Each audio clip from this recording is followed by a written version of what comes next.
Hi, welcome back. We're going to do the rest of the Gospel of Mark today, so we can go right to it. All right, so we had ended with the Gospel of Mark not having a birth narrative and kind of, quickly getting to Jesus's healings and parables and things like that. And we've already seen a couple of examples of the disciples not really understanding what's happening, right? So, um, I'm not going to, specifically.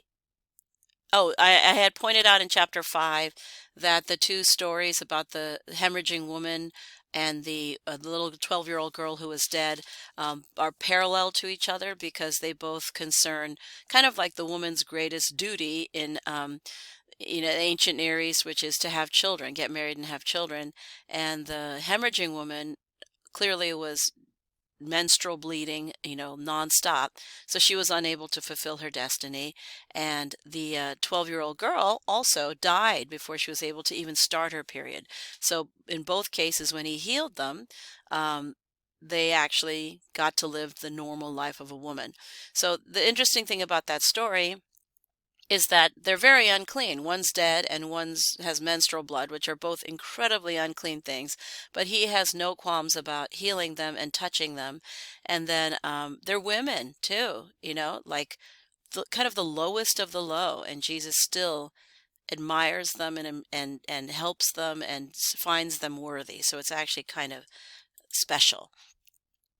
Um, he let's see. So I'm gonna go. In chapter 6, he sends out the disciples to go and heal and preach in his place because he says, the time is short and things are going to happen pretty quickly. This is the story of the death of John the Baptist, who had insulted Herod's wife and as a result was beheaded after Salome, her daughter, requests the head of John the Baptist. So that's kind of an interesting story there. Feeding the 5,000 in chapter 6 is just one of three examples where Jesus, through a miracle, only has a few fish and only has a few loaves of bread, but manages to multiply them to feed, I think in one case 3,000, in another case 5, and another one 8. So that's just another one of the examples of what did Jesus do? Well, he could perform miracles, not only healing and raising people from the dead, but actually feeding them as well. So that's a good example of that. Also, he could kind of manipulate nature by walking on water. So that's another thing that he could do. Um, this is another example of the disciples not understanding what's happening because as he's walking on the water, they saw him walking on the sea and they thought it was a ghost and they cried out and were terrified. But he immediately said, "Hey, hey, it's me." So they should have known. They should have known, but they didn't. Um, then we have a couple more examples of the Pharisees getting really upset with him and kind of plotting to get rid of him somehow. Um, Here's another example about how he had talked about a parable, right? And then when he comes back into the house, his disciples ask him, and he said, "What? Why do you fail to understand?" So this is this is in chapter 7, another example of the disciples not understanding and him kind of getting annoyed and having to explain it. Um, in chapter 7, we have the Syrophoenician woman's faith.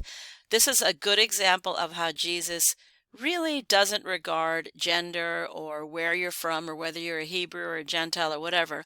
The Syrophoenician woman is a foreigner, and she asks him to heal her daughter, and then he says, "Let the children be fed first, for it's not fair to take the children's food and throw it to the dogs," implying that, listen, I've got a limited amount of time. I'm kind of catering to my own people, as in the Jews of Galilee, and I can't really afford to like go gallivanting off to heal Syrophoenician foreign people, the dogs. But then she kind of, talks back and says, "Hey, even the dogs under the table eat the children's crumbs. Like, hey, well, I'll take anything that you can get, even if it's crumbs on the floor." And then he says to her, "Wow, You've got a lot of attitude. You got a lot of chutzpah, right? So for saying that you may go, the demon has left your daughter. So he admires people who speak up, like the hemorrhaging woman who goes all the way into the city and touches his robe. He's like, that took a lot of guts. He admires people who take matters into their own hands and say, you know what?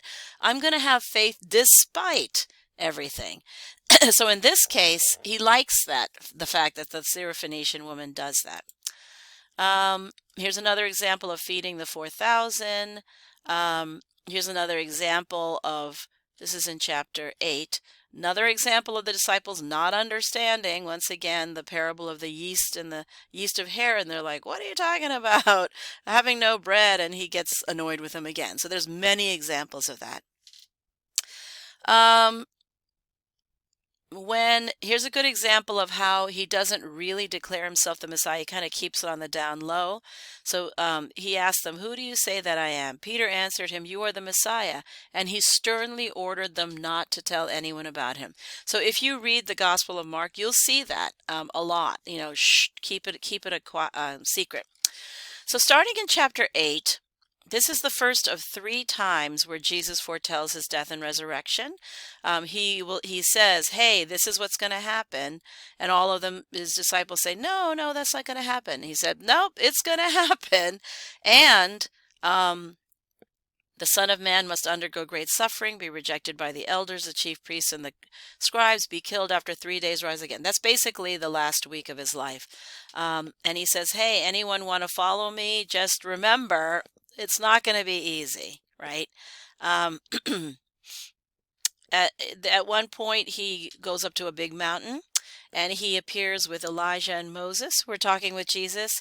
And I think that's that actually harkens to a particular holiday in the Jewish tradition called the Feast of Booths, where they set up 3 booths, and one is for Elijah, one is for Moses, and the one is for the future Messiah. And in general, when they celebrated the Feast of Booths in the Jewish tradition, that last booth is remained empty, right? Because they're waiting for the Messiah. Well, the Transfiguration clearly indicates that Jesus is that Messiah. That's what they're doing. They're setting up the Feast of Booths, and in this case, Jesus is talking with Elijah and Moses. So I think they're referencing the Feast of Booths and saying, hey, psst, Jesus is that one. Then he heals a boy with a spirit. This is the second time he foretells his death and resurrection in chapter 9. And a couple more healings. One thing that Jesus is very clear about in terms of what is forbidden is divorce, which is kind of ironic because he never mentions anything about homosexuality, about the role of women, about contraception, none of these things that are kind of hot topics of the Bible. But one thing that he did say is never get a divorce. That is a sin.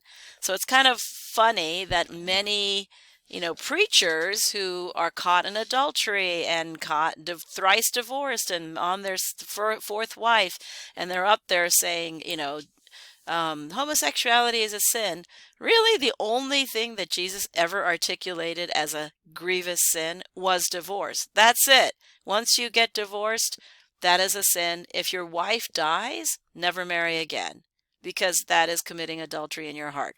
So it's kind of ironic that the very people who condemn, all these other groups of people are the ones who are committing the greatest sin that Jesus articulated. Let's see. Here's a third time he foretells his death and resurrection in chapter 10. Then he does some more healing, and he enters Jerusalem. So this is what's called the Passion Week, from 11 to 16. It's the pace slows down. Mark is more interested in what is happening in this final week, which probably is that indicator of those 3 times, like, hey, guess what's coming up, when Jesus himself articulates what's going to happen. Now, Jesus knows that the Pharisees and the Herodians have been plotting to kill him. He knows that his life is in danger. He knows that despite the fact that he has all these people following him, there are tons of Jews and Romans that hate him. However, he knows, just like he predicts it, he has to die in order to usher in the Messianic age. And he has to die in order to get resurrected and go be with his Father, God. So instead of sneaking into Jerusalem, right, which any person who knows he's wanted would do, he comes in on a donkey like woohoo, and everyone's around him laying down palm fronds and essentially draws all the attention possible to him saying, "Hey, Jews and Romans, here I am entering the city during Passover when the city will be the most crowded and the most volatile and the most dangerous. And the Jews will be on high alert and the Romans will be on high alert because all these Jews are coming into Jerusalem for Passover. And here I am." He triumphantly comes in, basically announcing himself to say, "Hey, Romans and Jews, if you need to arrest me, come on down," right? First thing he does when he comes into Jerusalem, he totally trashes the temple. So basically giving the Jews and the Romans, or specifically the Romans, reason to arrest him, right? Come on, arrest him. But they were too scared. So he has to figure out some other way, right? His authority is questioned by the chief priests and the elders, and he's a little bit, arrogant about his response, kind of hoping that they will arrest him for his kind of blasphemous talk, but they don't because they're still nervous. Um, then comes a couple of parables and questioning. So at this point, the Pharisees in Jerusalem and all the elders are really kind of hammering him, but he's so clever that he always has kind of an appropriate response where they're kind of struck dumb by, "Oh, I didn't know that." So it's not like they're trying to get him to say something that they can arrest him for, but they almost can't because he's just that clever. He always twists things around so that they're left kind of, with their mouths hanging open. Um, let's see. He denounces the scribes. He does a widow's offering. In chapter 13, this is key. As they're walking by the second temple, right? Because Jesus preached between the years 30 and 33, even though we know that this gospel was written in 75. The placement of the context is when Jesus was alive. And as he's walking by, he basically says, "Listen, this temple is going to be destroyed and it's going to be really awful." They go, "Oh no, what will happen?" "Yeah, people are going to be denying me. Everyone's just going to be like scattering like the wind, and it's going to be really, really bad. But in those days, after that suffering, after the second temple falls, they will see the Son of Man coming in clouds with great power and glory. So about that day or that hour when I come back, the second coming, only the Father knows. So just keep alert. He's giving the impression that he's going to be right back. The Son of God will come right back after the second temple falls. So be alert. You don't know when that time will come, right? It's like a guy coming back from vacation. So be alert." And sadly, after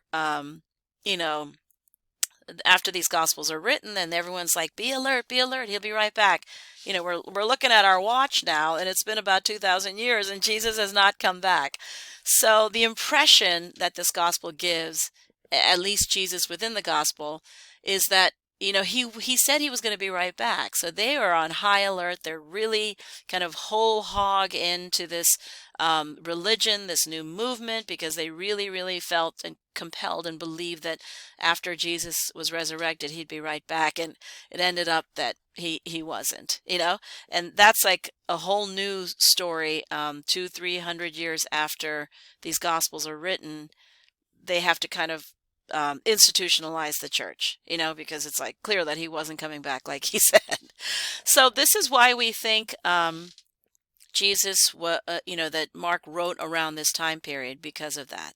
I see that I'm running out of time, so I may finish up the Gospel of Mark in the next video and also introduce the context of Paul.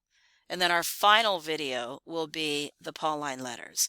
So let's do that. I will finish up the Gospel of Mark in the next video and also talk about the context of the Acts of the Apostles and the letters of Paul. And then we will go over the Pauline letters in the final video. I hope these videos are useful. I think it's important that you actually read the Bible, with some guidance. All right. See you later.